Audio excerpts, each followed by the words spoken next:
श्रेष्ठ बनाया, बुद्धि विचार दिए, लेकिन बुद्धि फैल कर देता है, विचार बेकार हो जाते हैं। मानव शरीर बड़े भाग्य से मिलता है। 84 लाख योनि भोग करके यह मानव का शरीर प्राप्त होता है। इसे बस वैसे ही पशुओं की तरह खाके सो के प्रजनन करके अपने जीवन को निकाल देता है। संत जन कहते हैं यह शरीर 84 भोग करके मिला है।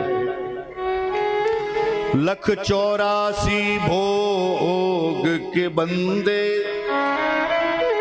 मानुष देही पाई, सेत सके तो चेत रे बंदे, नहीं फिर 84 आई। यदि इस बुद्धि के प्रभाव से, इस बुद्धि के प्रभाव से, भगवान की कृपा के प्रभाव से अपने आप को चैतन्य बना करके रह रहा है तो बच जाएगा, नहीं फिर लौट करके उसी 84 में जाना पड़ेगा। मानव का शरीर है, परमार्थ के लिए है, प्रकाश के लिए है, व्यसनों के लिए नहीं बनाया। यह दीपक को किस लिए जलाया जाता है? दीपक प्रकाश के लिए जलता है। यह तो सबको पता है कि इस दीपक को बुझाना भी है। अभी लाइट या प्रकाश, भगवान सूर्य नारायण उदित हो जाते हैं तो बुझाना पड़ता है, लेकिन कुछ क्षण के लिए उसे जलाया जाता है। तो किस लिए जलाया जाता है?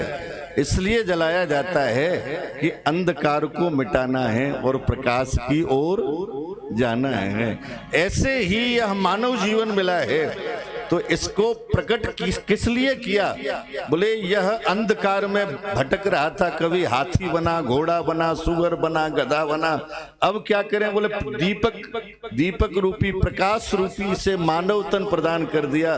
बोले भैया यह प्रकाश है, अब प्रकाश में धीरे धीरे बाहर निकल जाए। दीपक, ये सबको पता है कि हमें मरना है।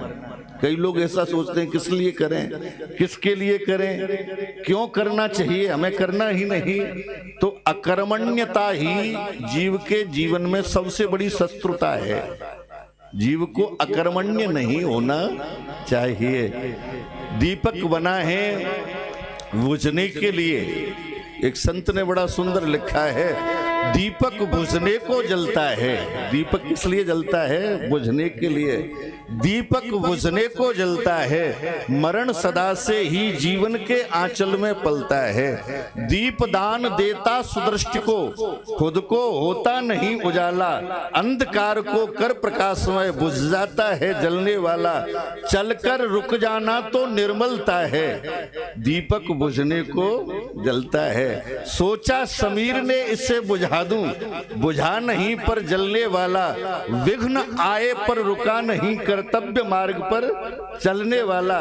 चलकर रुक जाना तो निर्वलता है, दीपक बुझने को जलता है। राजेश पूर्ण काम भावयुत, सेवा ही सच्चा साधन है। प्रकृति नियम अनुसार दीप क्या सूरज भी ढलता है।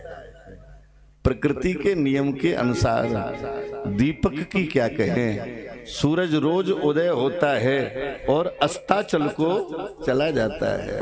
भगवान की इच्छा से मानव शरीर मिला है।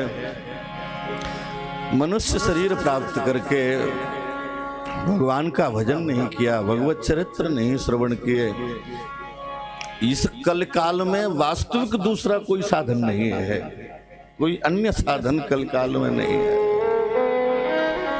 यही कल कालन साधन दूजा, जोग यज्ञ जप तप व्रत पूजा। बोले क्या साधन है? राम ही सो मेरी ये गाइए, राम ही सो मेरी